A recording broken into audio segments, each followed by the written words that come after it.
This is Cassandra, and we're going to be talking about a few famous cheaters from casinos, and we're going to talk about how they got started, who they were, um, how they got caught, and really just their whole schemes, all their schemes.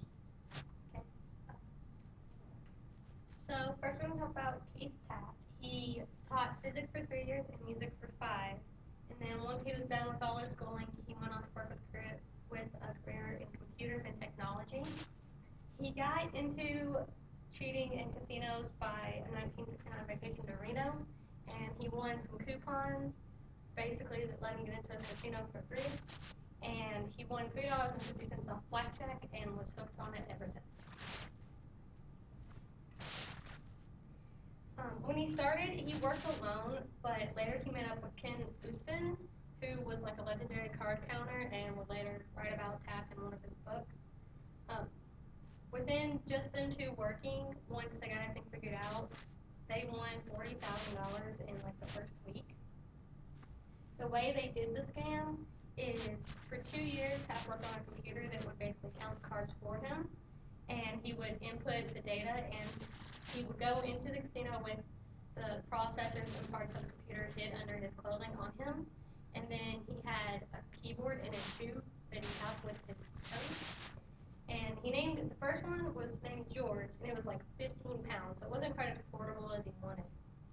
So after he lost with George a few times, he finally decided to upgrade him, and then in 1979 is when he finished David, which was about the size of a calculator, and the keyboard was much smaller, and it would just sit on the side of his thigh, and he would just type that in. And that's a picture of George on there. So just a little bit more information about Taft is originally he started with just those people, and then later on in the scheme he had a whole group of people, 16 people, 8 players, and 8 people that would operate the machines out in a truck, and they had a way to keep in touch with each other so that they wouldn't actually get caught in the casino with the devices. So that's how Keith Taft got started. The way the French cigarette pack scammers got started was they had an inside man who was a roulette table operator, and I guess he was just tired of getting treated badly and watching all these people throw away so much money that he decided, because he was a ham radio enthusiast, which was a type of radio control back then. He decided that it was possible to put a radio receiver inside a ball and have someone operate it so it fell within six numbers, 90% accuracy. So who got the help was he got his brother-in-law and his sister, who is Monique Laurent, who's pictured right there. And so what they would do is the roulette table worker would sneak in the ball, and he'd just play with it normally. The brother-in-law would bet on the numbers that were more likely to come up, and then Miss Laurent would stay at a different table, and she would be instructed when to push a button inside a cigarette pack, and that would drop the ball where they wanted it to go. So, like I said, this is they use a radio receiver to drop the ball in, and yeah, we'll fix that. Alright, so the way Keith Taft got caught is he actually started selling the computers. He started making them in large numbers, and he sold them for about 10,000 each. And you could take classes on how to use them. Well, when he got caught, what they caught was his brother cheating, and they found basically what he was using to communicate with the person that was out in the truck. But the problem is they couldn't figure out exactly how it was working. They just knew they were cheating. And then, so they arrested the brother, and he ended up telling them, we were using computers. So that's why nowadays, any type of computer that Taft made is officially banned, and Taft and his brother are also banned. And anyone who's caught using them. Like with Keith Taft, all good things have to come to an end, and the French cigarette pack scammers got caught too. The casinos were clueless. They saw that this man kept winning, and they wanted to figure out why he was. So they knew that there could be a bias in the roulette wheel. So they checked that. They found out that the wheel that was being bet on was perfect, and they just couldn't figure out anything. So the pit boss eventually developed a crush on Miss Laurent because she was so attractive.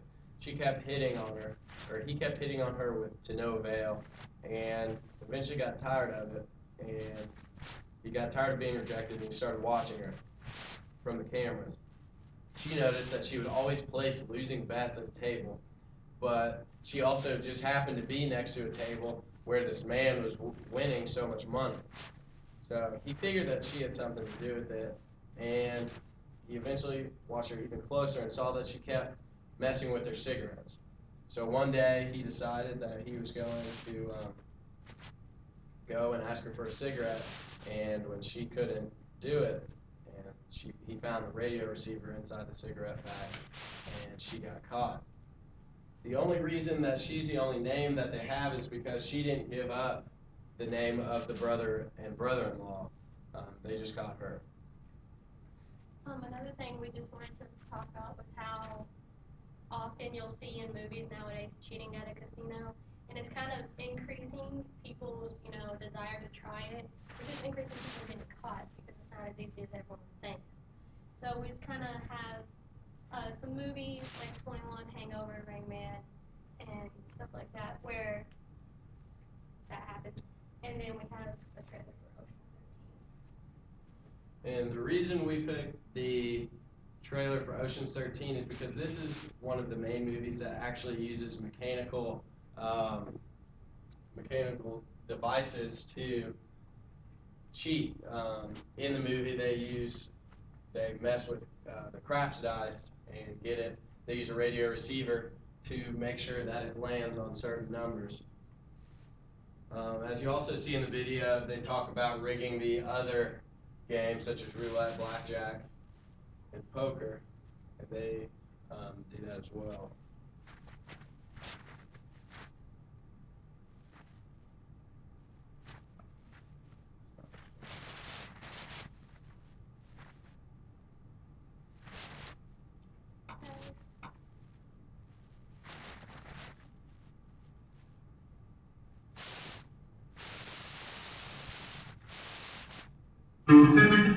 This is a night people will talk about as long as it's in Las Vegas. I got the hottest new hotel on the strip. Okay then. Where's the partner's desk gonna be? Oh, no partner's desk. You're out. What are you gonna do, throw me off the roof? No, I don't want to. He heard Ruben. I know what that makes me want to do. I'll capture the twin. I'll drive you. Get him leaving his barber. Then I'll inject them, and I'll find a spot to get rid of the body. All valid ideas. Great initiative. But. It's a reverse big story. Doesn't matter if we win, as long as we stay in a losing. Which means that we have to rig craps, blackjack, slots, and roulette. All in our favor. You make it any more complicated. Okay. Can't be done. We don't have the manpower, time, or way. You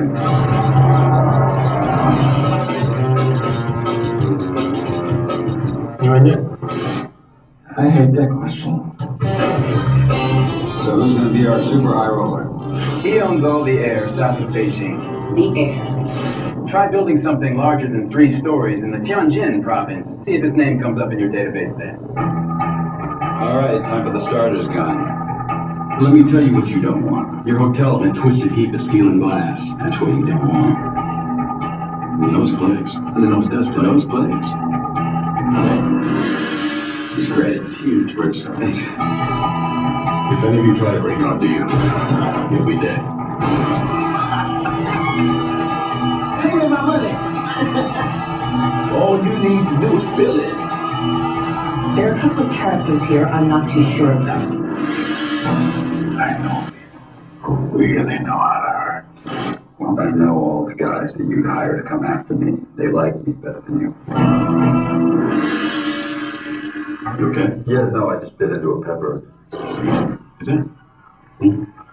Are you? you watching Oprah?